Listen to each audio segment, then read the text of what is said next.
CM ಪತ್ನಿ ಮೂಡಾ ಸೈಟ್ಗಳ ವಾಪಸ್ಗೆ ಪತ್ರ ಬರೆದಿರೋದು ಬಿಜೆಪಿಗೆ ಅಸ್ತ್ರ ಸಿಕ್ಕಂತಾಗಿದೆ. ಮುಖ್ಯಮಂತ್ರಿ ಸಿದ್ದರಾಮಯ್ಯನವರಿಗೆ ಕೆಟ್ಟ ಮೇಲೆ ಬುದ್ಧಿ ಬಂದಿದೆ. ಸೈಟ್ಗಳನ್ನು ವಾಪಸ್ ಕೊಟ್ರೆ ಸಾಕಾಗುವುದಿಲ್ಲ, ಸಿಎಂ ಸ್ಥಾನಕ್ಕೂ ರಾಜೀನಾಮೆ ಕೊಟ್ಟು ತನಿಖೆಗೆ ಸಹಕರಿಸಿ ಅಂತ ಬಿಜೆಪಿ ನಾಯಕರು ಆಗ್ರಹಿಸುತ್ತಿದ್ದಾರೆ.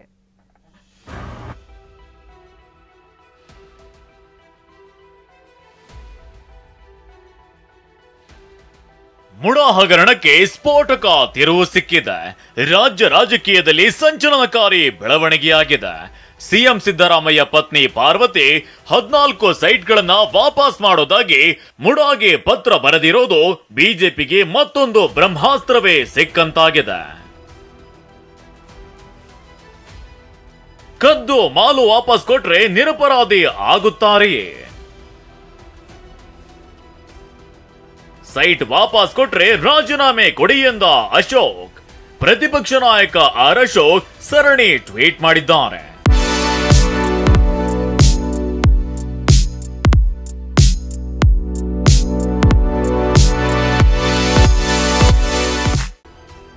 ತಪ್ಪೇ ಮಾಡುತ್ತಿಲ್ಲ ಎನ್ನುತ್ತಿದ್ದವರು ಈಗ ತಮ್ಮ ತಪ್ಪು ಒಪ್ಪಿಕೊಂಡು ಸತ್ಯಕ್ಕೆ ಶರಣಾಗಿರುವುದು ನಮ್ಮ ಹೋರಾಟಕ್ಕೆ ಸಿಕ್ಕ ಮತ್ತೊಂದು ಜಯ.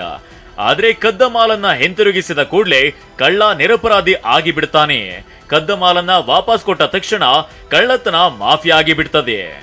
ಹೀಗಂತ ಆರ್ ಅಶೋಕ್ ಪ್ರಶ್ನಿಸಿದ್ದಾರೆ.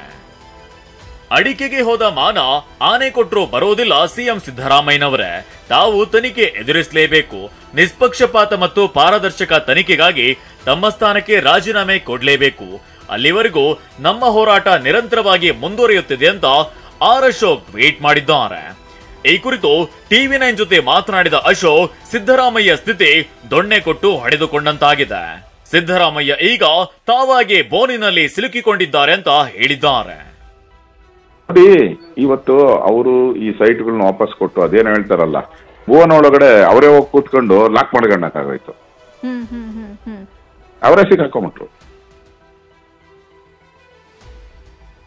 ರಾಜೀನಾಮೆಯೊಂದೇ ನಿಮಗೆ ಉಳಿದ ದಾರಿ ಎಂದ ವಿಜಯೇಂದ್ರ.